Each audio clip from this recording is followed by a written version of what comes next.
Buen día para todos. Seguimos en la parashá Vaishlach,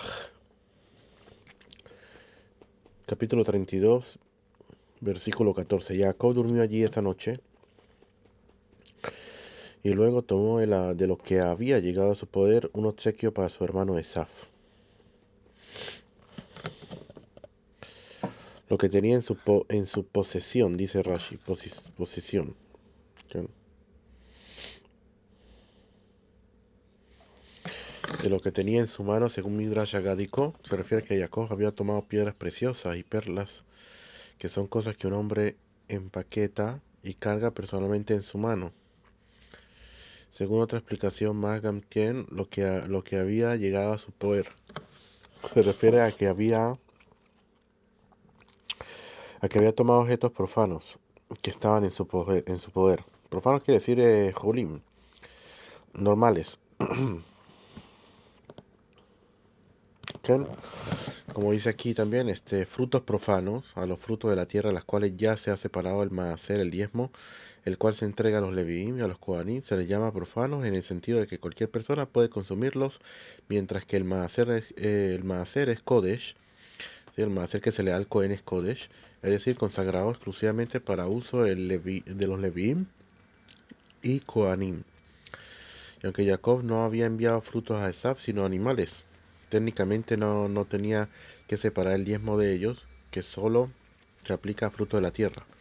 En este caso sí lo separó por la promesa que había hecho. De los según dice así, la promesa que había hecho, que le había hecho Hashem al principio de la parashá de Vayetze, que dice que iba a separar de todo lo que Hashem le iba a dar, que iba a separar el diezmo.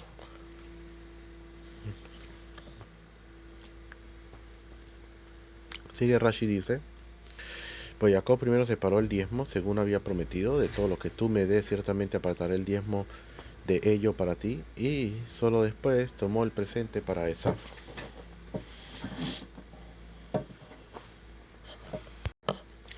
Aquí en la parte ética hablan también de lo que tiene que ver con que la persona también no tome lo que tiene en su mano para darle a Shem. A Jacob tomó de lo que tenía, así que de lo que restó, de lo que, sí, para darle a Esaf. Obviamente porque era Esaf, pero hablan también de que la persona no haga eso con referente, por ejemplo, a Shem, ¿ok?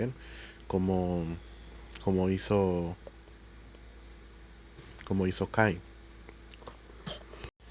que agarró de los residuos y de las cosas más pequeñas, de lo que tenía, lo que había sobrado, y eso fue lo que trajo,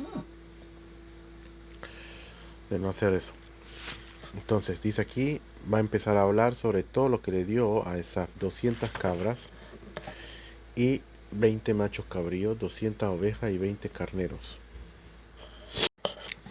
30 camellas que amamantan y sus crías, 40 vacas y 10 toros, 20 asnas y 10 borricos.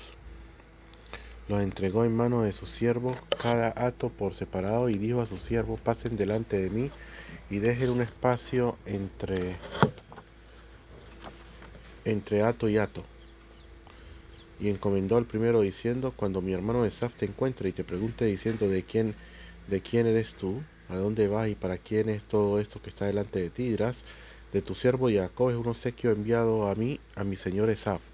Y aquí que también él viene tras de nosotros.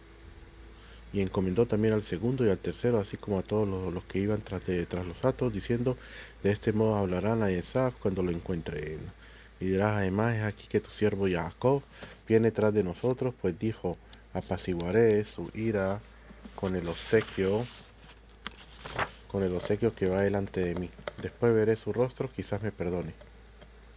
Así pues, él obsequió, pasó delante de él, pero él durmió esa noche en el campamento. Hasta aquí. Ok, vamos a ver todo lo que dice Rashi. Rashi habla aquí bastante. 200 cabras y 20 machos cabríos. 200 cabras necesitan 20 machos cabríos. Igualmente con respecto a todos los demás animales. Ambos números representan el número de machos suficientes para cubrir la necesidad de las hembras. Ese es un Midrash, en el Midrash Bereshit Rabá, este pasaje se interpreta cuál es el periodo mínimo para las relaciones maritales estipulado por la Torá. para los ociosos que no trabajan todos los días, para los obreros 2 veces por semana, para los arrieros de asno 1 vez por semana, para los arrieros de camellos 1 vez cada 30 días, para los marineros 1 vez cada 6 meses. Pero no sé cómo se corresponde esta interpretación con el versículo. No obstante, me parece que del número de hembras con respecto al de los machos escrito aquí, nuestros maestros dedujeron que el periodo de relaciones maritales entre los seres humanos no es igual para cada hombre, sino que depende de la carga de trabajo que pesa sobre él. Pues aquí vemos que Jacob dio 10 cabras por cada macho cabrío y lo mismo por cada carnero. Puesto que estos machos están libres de trabajo, acostumbran copular frecuentemente y preñar a 10 hembras. Y después de que una hembra ya ha sido preñada, ya no acepta tener contacto con otro macho, pero con respecto a los toros, que sí desempeñan labores, Jacob solamente dio 4 hembras por cada macho.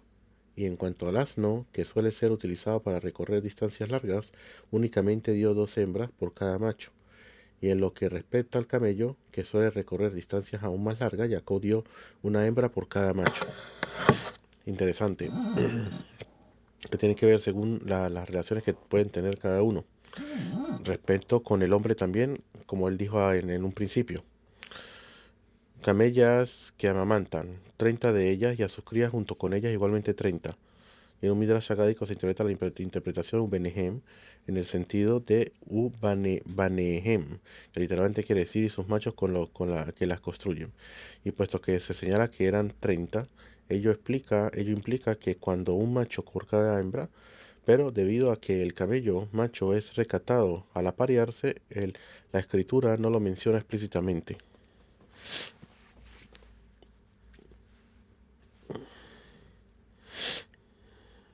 Rashi enfatiza esto porque de la frase en hebreo se podría haber entendido que las camellas paridas junto con sus crías eran 30, lo que no era el caso, ya que no hay ninguna razón para que con respecto a estos animales disminuyese el número de adultos. Por ello Rashi cambia el orden de la frase e introduce el término 30 después de la frase camellas que amamantan. Cájame vipo. Borrico, esta palabra designa asnos machos. Cada hato por separado, es decir, cada especie de animal por separado. Pasen delante de mí, dice Rashi, una distancia de un día de camino o algo menos, y yo marcharé detrás de ustedes. Y dejen un espacio, es decir, dejen que cada hato marche delante del otro hasta donde alcance la mirada. Jacob les ordenó esto a fin de satisfacer la codicia del malvado, Esav, y confundirlo con la opulencia de los secos, ya que de por sí, si tú le mandas todo en un solo golpe, no se, dicen no será saciado su ojo.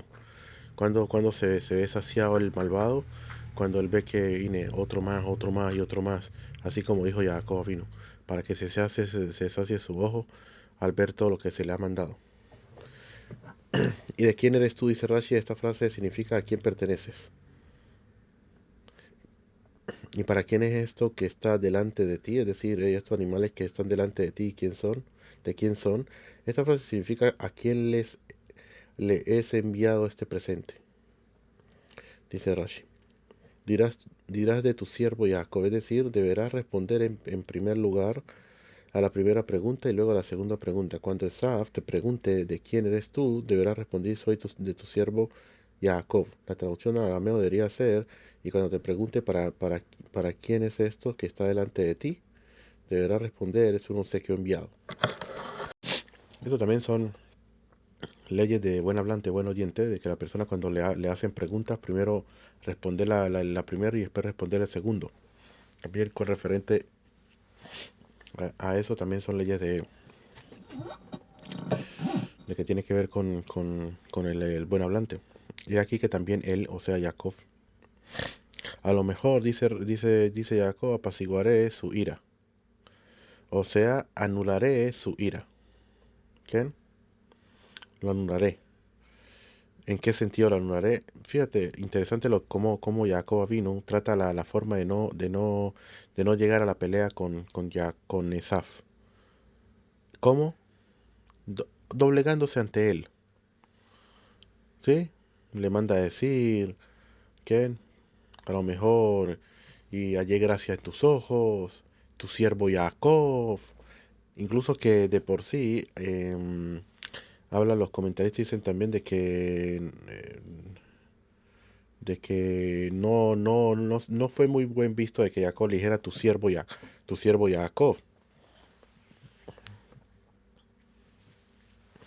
o que le haya dado todo lo que le dio. Incluso que está escrito que lo que le dio eran animales que tenían defectos y cosas así.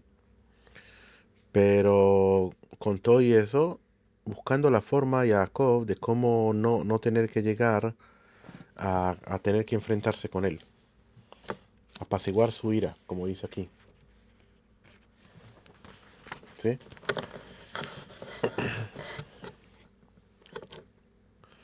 Delante de él. Dice Rashi, es equivalente ¿no? Delante de él en su presencia.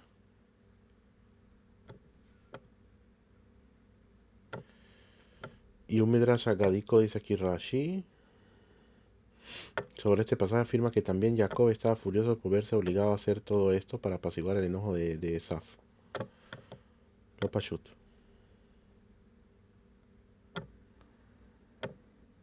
Como queriendo decir, ¿qué hice yo para tener que hacer eso? Para él me dio la primogenitura. Las bendiciones eran para mí. ¿Por qué tiene que enojar? ¿Por qué tiene que estar con ira, con enojo? Y se levantó esa noche, tomó a sus dos mujeres, a sus dos siervas y a sus 11 hijos y pasó el vado de Yavok. Dice a sus 11 hijos y dice dónde estaba Dinah. La Torah no la menciona, es principalmente porque Jacob la había metido en un cofre, encerrándola allí, con el objeto de que Esaf no la viera y quisiera tomarla por esposa. Pero Jacob fue castigado por impedírsela a su hermano, ya que ella quizás hubiera logrado que Esaf regresase al buen camino, y por esto, por haberle quitado la posibilidad de regresar al buen camino, su hija Dina cayó en manos de Shechem. Dijo, por no querer que caiga en un hombre con circunciso, entonces caerá en un hombre que no tiene circuncisión incluso. ¿Quién? La Torá, que siempre habla de las virtudes morales de los hombres justos, no mencionaría que algo malo les ocurrió. En este caso, el episodio de Dinah, sí, sin también hacer mención a la circunstancia en la cual pecó. Pero ¿qué fue lo que prefirió Arey? Él vio que Esaf no quería nada. Porque más adelante vamos a ver cuando Jacob ve a Esaf, él se postra ante él 7 veces. Ahí vamos a explicar 7 veces que quiso limpiarlo de todo pecado, y entonces ahí si lo hubiera dado a Dina, entonces de repente hubiera, en verdad, como dice Rashi aquí, había la posibilidad de que hubiera regresado a buen camino. Por otro lado, lo que le pasó a Dina también, Jacob vino sabía que también era una corrección muy fuerte que tenía que hacer Dina, ya que Dina son las mismas siglas que Nidá, que viene siendo menstruación, ¿sí? De la mujer, así se dice en hebreo, Nidá. Y Dinah era prácticamente la madre, la reencarnación de la madre de Abraham. Y como ellos habían tenido relaciones cuando ella tenía la menstruación,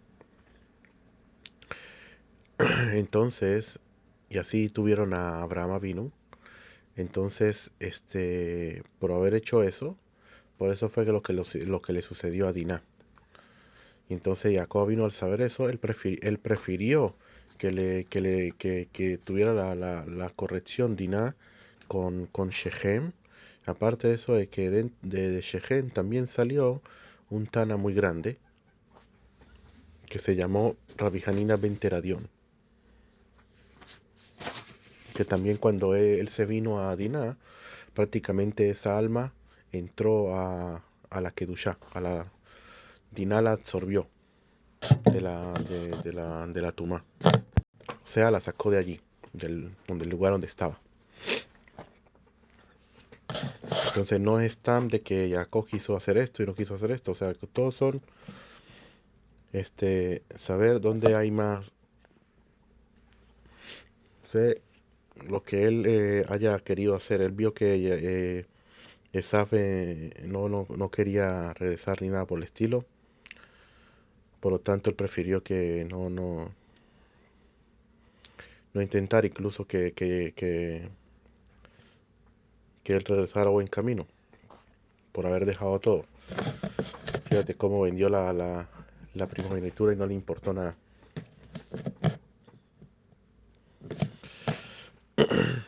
Ken Yabok era el nombre del río, no el nombre de una ciudad adyacente que diera su nombre al río.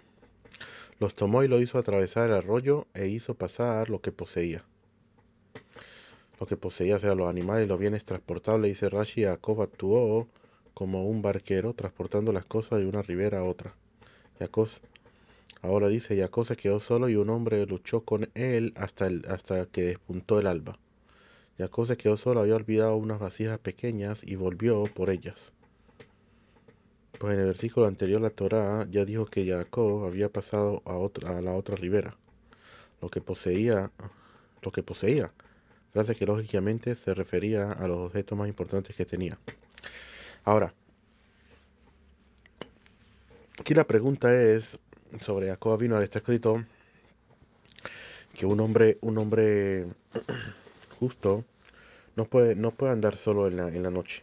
¿Por qué? Porque en la noche está el control de las malas fuerzas y por lo tanto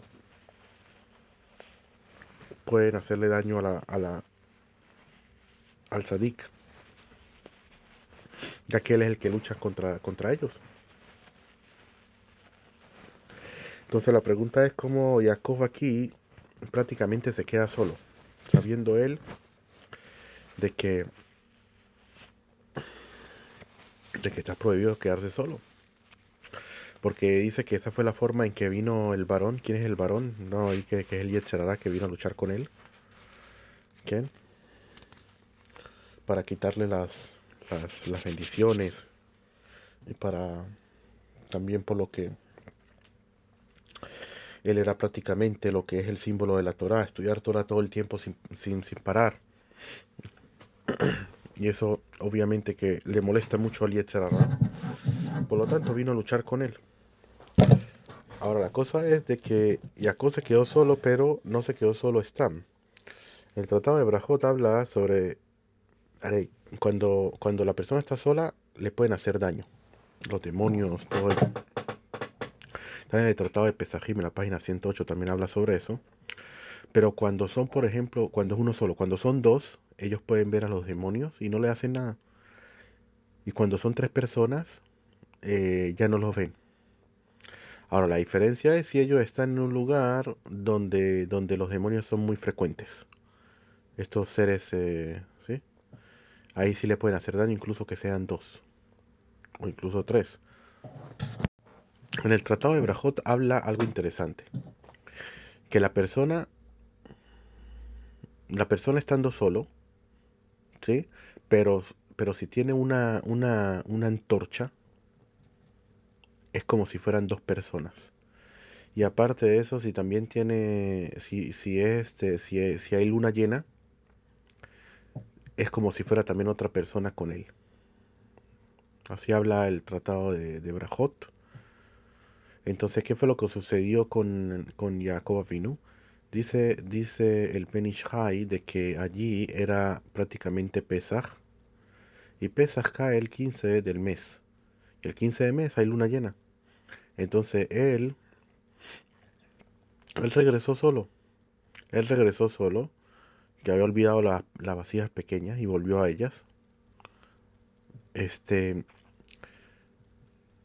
eh, pero él sabía que había luna llena. Y luna llena es como si fueran dos personas y por lo tanto no puede hacerle nada.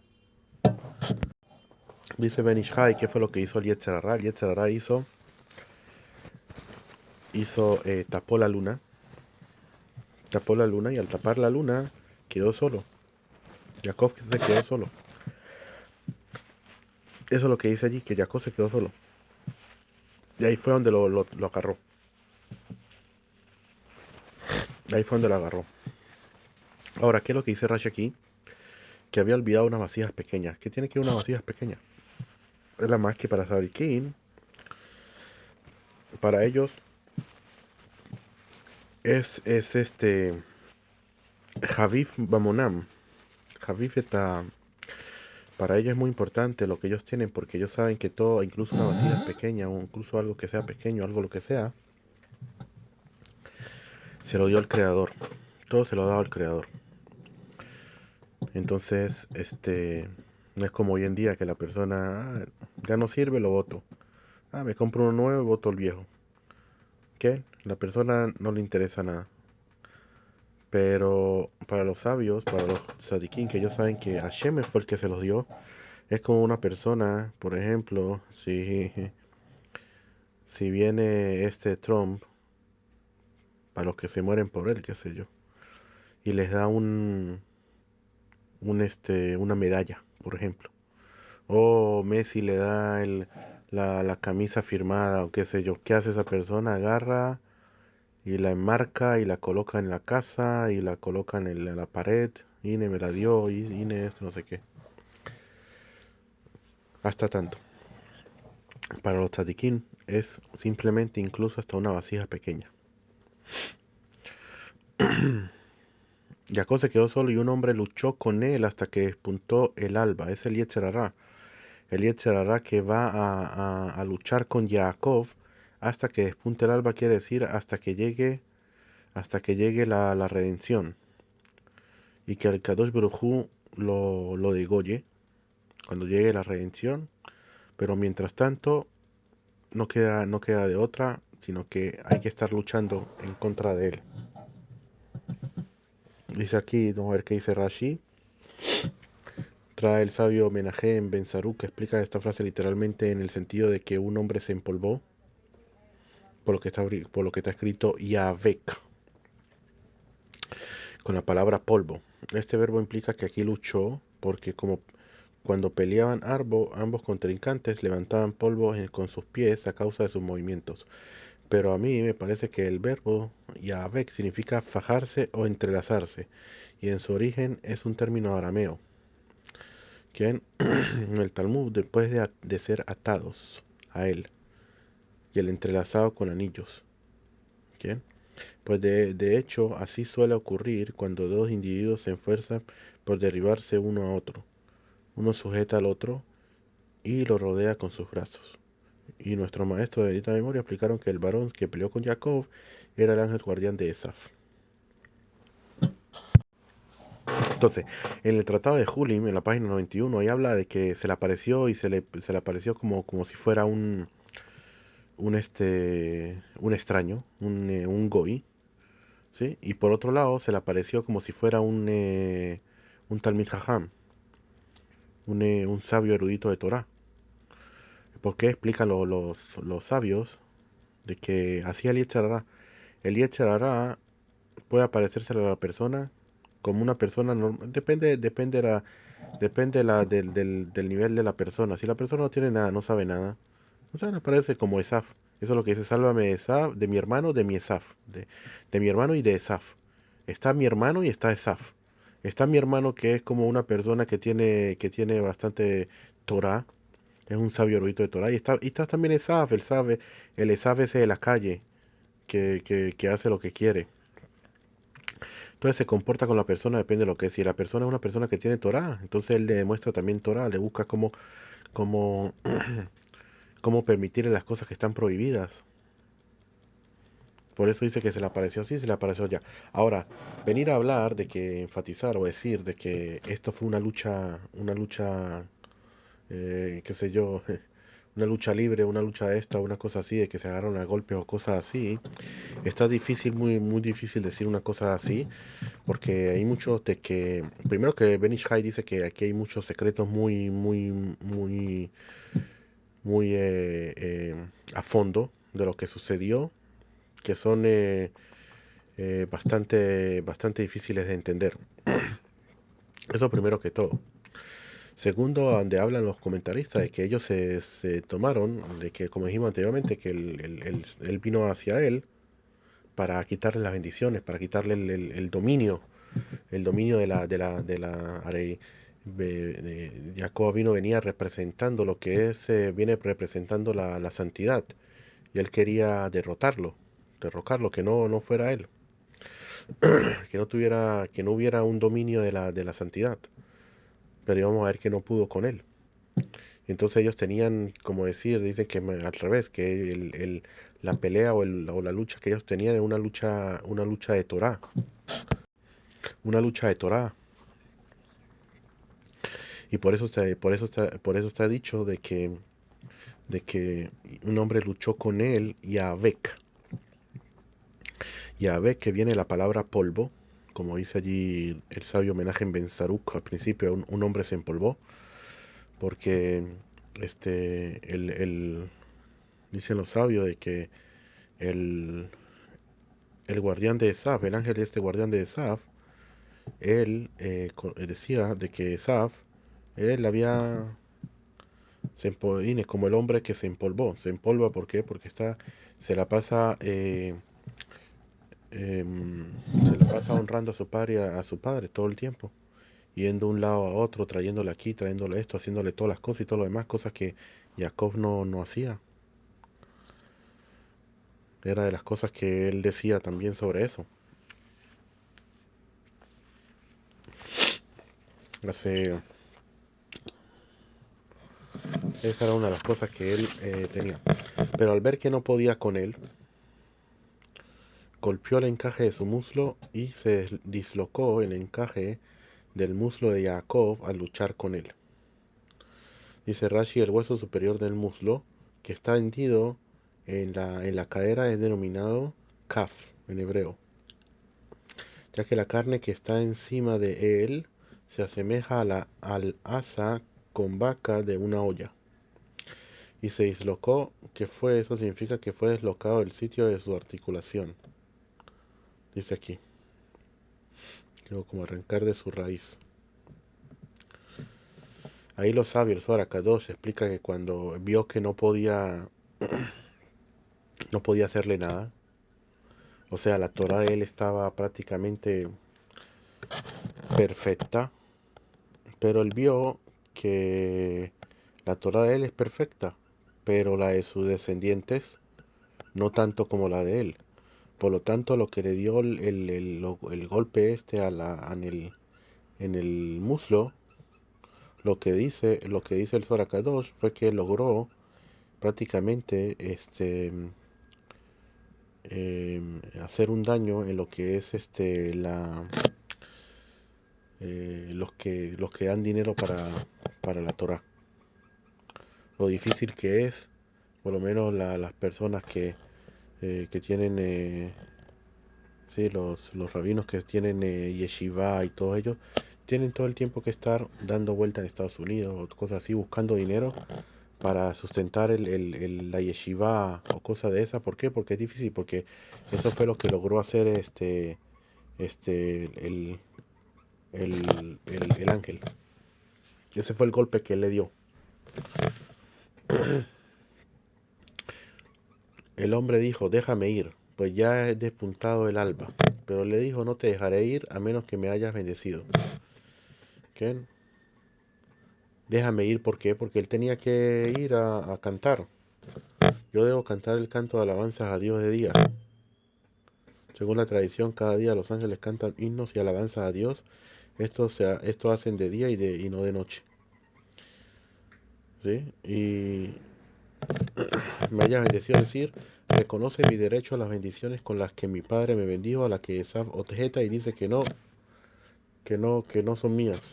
Jacob no le pidió una nueva bendición, sino el reconocimiento a las bendiciones que ya había recibido. Esto se infiere de que el ángel ya le respondió que su nombre ya no sería Jacob, sino Israel, como Rashi señala a continuación. Y le reconoció que las bendiciones sí pertenecían a Jacob. El hombre dijo, ya no se dirá de tu nombre que tu nombre es Jacob, sino Israel, pues has luchado con lo divino y con los hombres. Con lo divino quiere decir con el ángel y con los hombres, con Labán, con Esaf, y has prevalecido. Y no, ya no Jacob, es decir, no se irá ya que las bendiciones llegaron a ti por medio de trampa, o sea, como dijo él, vaya, ven y sepa amar, y me engañó dos veces, engañó sino noble y abiertamente. Y posteriormente el santo bendito es, revelará en Betel, allí él cambiará tu nombre y te bendecirá, y yo estaré presente allí y te reconoceré el derecho a las bendiciones. A esto se refiere lo que está escrito: Jacob contendió dignamente con un ángel y prevaleció. Él lloró y le suplicó. Fue el ángel el que lloró y le suplicó a Jacob. ¿Y qué fue lo que le suplicó? Lo que ese mismo versículo dice a continuación: en Betel Dios te encontrará y allí hablará con vosotros. Lo cual implicaba, espera hasta que Dios no nos hable allí. Pero Jacob no estuvo de acuerdo, y contra su voluntad el ángel tuvo que reconocerle allí mismo el derecho a las bendiciones, y por eso está escrito aquí, y lo bendijo allí, ya que el ángel le había suplicado que le esperase. Pero Jacob no aceptó. Y con los hombres, como dijimos, Esaf y Labán. ¿Sí? Y has prevalecido. Preguntó Jacob y dijo: por favor, declara tu nombre. El nombre. Él dijo: ¿por qué preguntas por mi nombre? Y lo bendijo allí. Y has prevalecido sobre ello. ¿Y por qué preguntas? Nosotros los ángeles no tenemos un nombre fijo. Nuestros nombres varían según la misión para que somos enviados. Como trae, ¿por qué le preguntó el nombre también, como dijimos? Trae en el tratado de Sukkah en la página 52b, ahí dice: enseñó Rabbi Avira. Y hay quien dice que fue Rabbi Yoshua ben Leví. 7 nombres tiene el instinto del mal. A Kadosh Baruj Hu lo llamó malvado, como dice el versículo, porque el instinto del corazón del hombre es malvado desde su juventud. Moshe lo llamó incircunciso, como dice el versículo, y circuncirán el prepucio de sus corazones, donde se alude al instinto del mal que se encuentra en el corazón. David lo llamó impuro, como se dice en el versículo: un corazón puro, créame Dios, sin instinto del mal, de lo que cabe deducir que existe un corazón impuro con instinto del mal.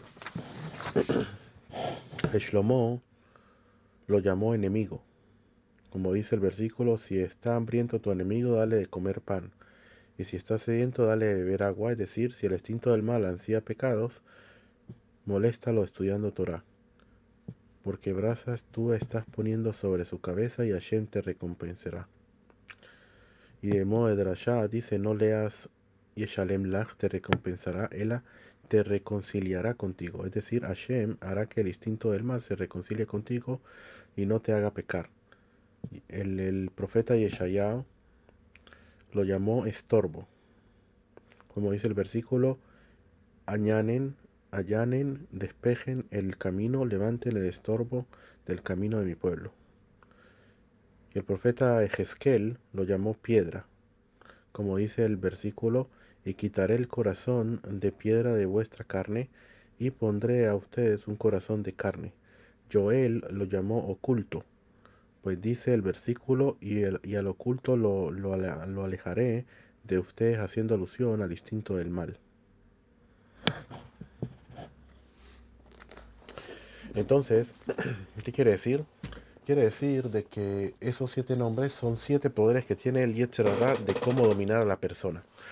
Depende de cómo venga la persona. Él utiliza el nombre este o el nombre este, un tropiezo, la piedra, que es un tropiezo, esto, lo otro, el corazón, lo que sea, lo utiliza para en contra de la persona. Eso fue lo que le pregunta de cómo te llamas. Jacob llamó el nombre de ese lugar Peniel, pues he visto a lo divino cara a cara y se salvó mi alma. El sol brilló para él mientras pasaba Penuel y se cogía de su muslo. Por eso los hijos de Israel no deberán comer el tendón dislocado que está en el encaje del muslo hasta el día de hoy, porque él había golpeado el encaje del muslo de Jacob en el tendón dislocado. Y el sol brilló para él, dice aquí, vamos a ver.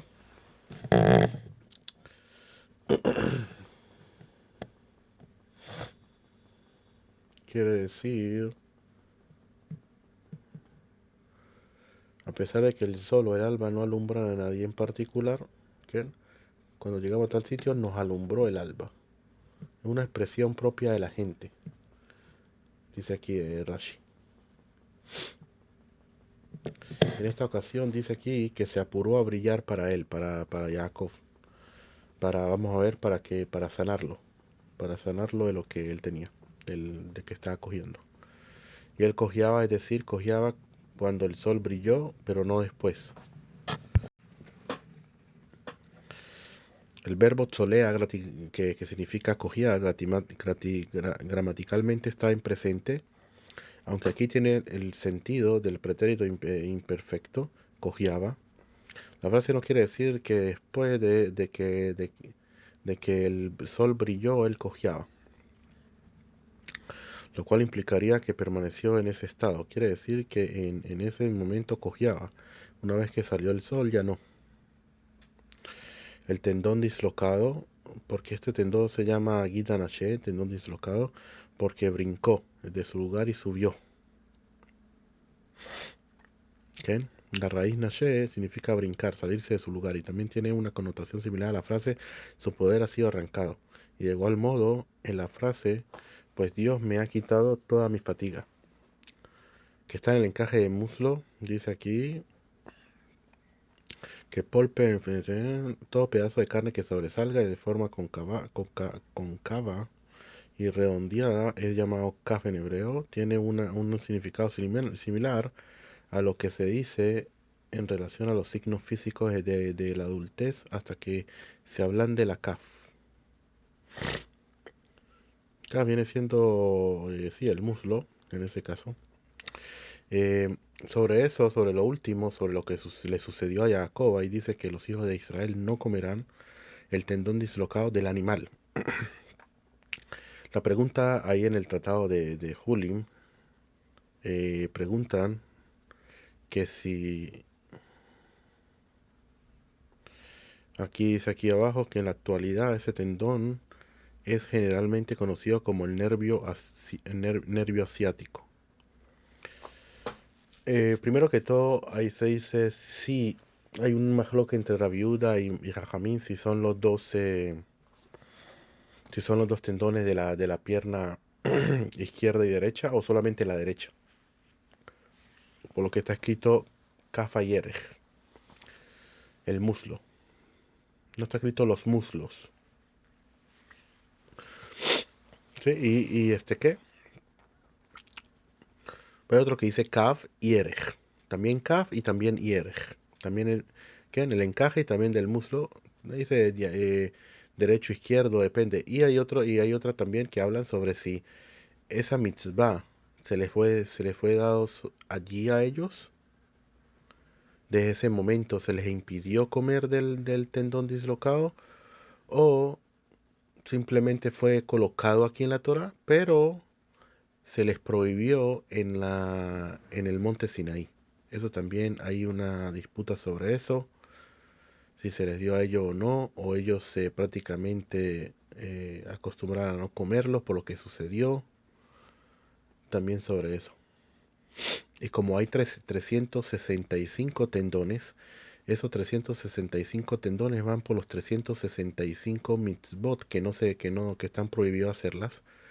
Y el tendón y también van por los 365 días del año. Entonces, ese tendón del Gida Nashe, que es la prohibición, es una prohibición, ¿sí? Dice los sabios que ese tendón es en el calendario es el Tisha B'Av. Tisha B'Av, se sabe que el Tisha B'Av es va por ese tendón. Por eso dicen que el que coma en Tisha B'Av es como si comiera el tendón dislocado.